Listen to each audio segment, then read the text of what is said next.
नमस्कार साथियों, आप सभी का स्वागत है आपके अपने YouTube चैनल पे। दोस्तों, मेरा नाम है गोल्डी सिंह और दोस्तों आज हमारे साथ श्री जसवंत सिंह जी उपस्थित हैं, जो कि सर्वजन कल्याण एसोसिएशन के मंडल अध्यक्ष हैं।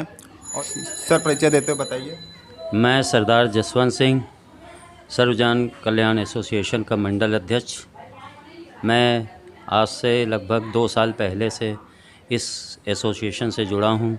इस एसोसिएशन के कार्य लोगों को राहत पहुँचाना, गरीब तबके की मदद करना।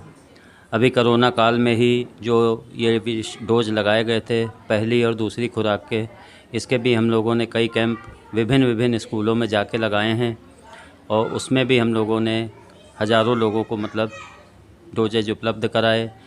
इसमें हमारे प्रदेश अध्यक्ष श्री अशोक उपाध्याय जी, प्रदेश महासचिव श्री कटियार जी, प्रदेश उपाध्यक्ष चतुर्वेदी जी, संजय चतुर्वेदी जी, और इसी के साथ ही हमारे जो मेन मुख्य संरक्षक हैं वो गुरुद्वारा इंदिरा नगर के अध्यक्ष सरदार हरपाल सिंह जी, उनका विशेष सहयोग हमारी एसोसिएशन को प्राप्त हुआ है।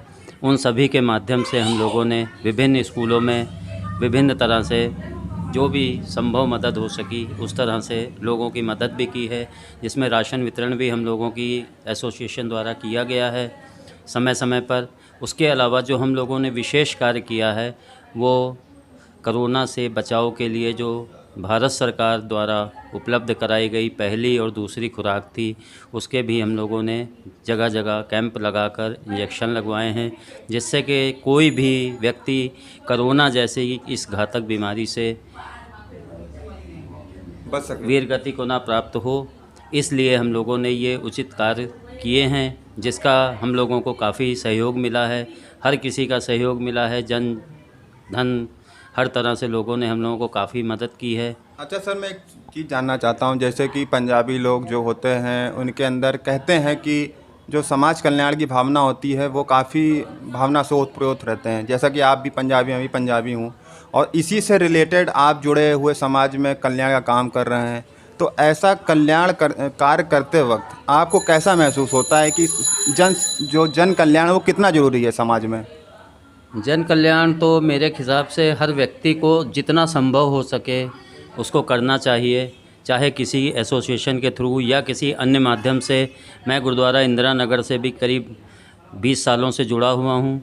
इस समय वर्तमान में मैं गुरुद्वारा इंदिरा नगर का महासचिव भी हूँ, और उसके अलावा मैं सर्वजन कल्याण एसोसिएशन का मंडल अध्यक्ष के पद पे रहते हुए भी मैंने हर तरह से लोगों को जागरूक करने के प्रयास किए हैं।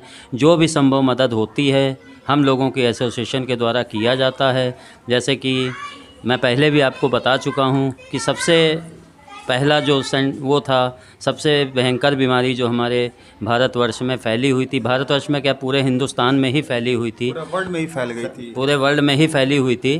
तो उसका सबसे पहला जो उपचार था कि कोरोना के टीके लोग लगवाने से बहुत पहले भय खाते थे। जैसे किसी से कह दो कोरोना का टीका आ गया है बाज़ार में, काफ़ी लोग डर जाते थे।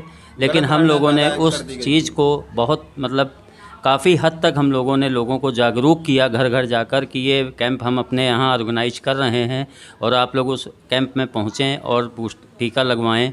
अब इस समय वर्तमान समय में हम लोग जो प्रिकॉशन डोज है वो भी हम लोग जगह जगह स्कूलों में कैंप लगा के उसका भी संचालन कर रहे हैं।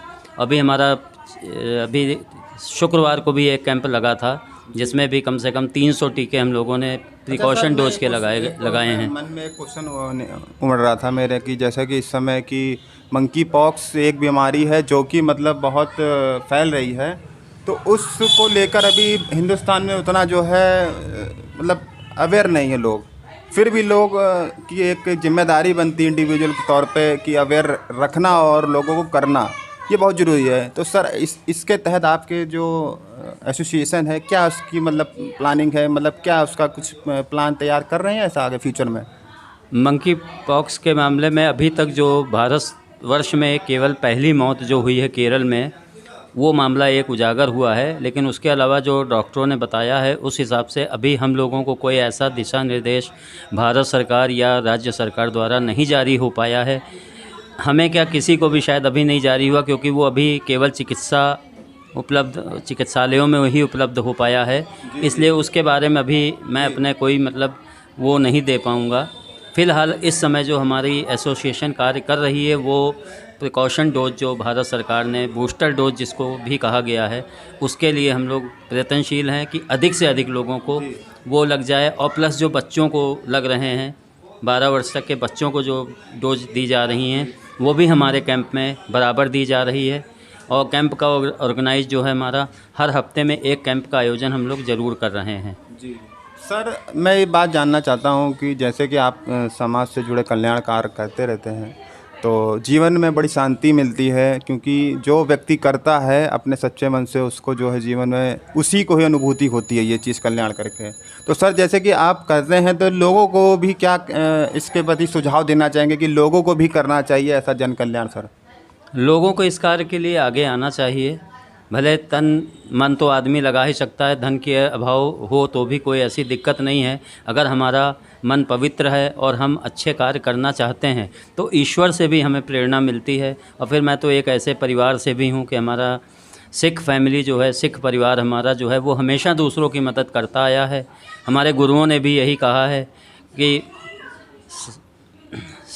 मानस की जात सब एके पहचान वो, मतलब इंसान जो है वो कोई व्यक्ति में मतलब आपस में भेदभाव नहीं होना चाहिए, चाहे वो हिंदू हो, मुस्लिम हो या सिख हो या ईसाई हो, हमें हर व्यक्ति को एक नज़र से देखना है।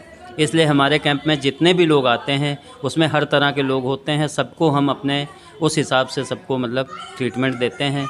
और जो भी संभव प्रयास होता है, कोशिश हमारी यही है कि आगे भी हम लोग ये कार्य करते रहें, और जब तक ईश्वर हमें सद्बुद्धि, हमें मार्गदर्शन देता रहेगा, हम ये कार्य करते रहेंगे। जय हिंद, जय भारत। बहुत अच्छी बात कही सम्मानित जी ने, जिससे कि आपको प्रेरणा लेनी चाहिए। और एक समाज में एक ये उदाहरण है। मैं आज संपर्क हमें करने को मिला तो हमने आज इनसे जो है संपर्क साधा और इनका आज इंटरव्यू लिया, इनके बारे में जाना, इनके कार्य के बारे में जाना। तो दोस्तों उम्मीद करते हैं कि आप भी इस चीज़ से प्रेरित होंगे और जीवन में अपने जुड़े कल्याण कार्य करेंगे आगे। और उम्मीद करता हूँ वीडियो अच्छा लगा होगा आपको। अगर अच्छा लगे तो लाइक कर दिएगा, चैनल को सब्सक्राइब कर लिएगा। तब तक लिए जय हिंद, जय भारत दोस्तों।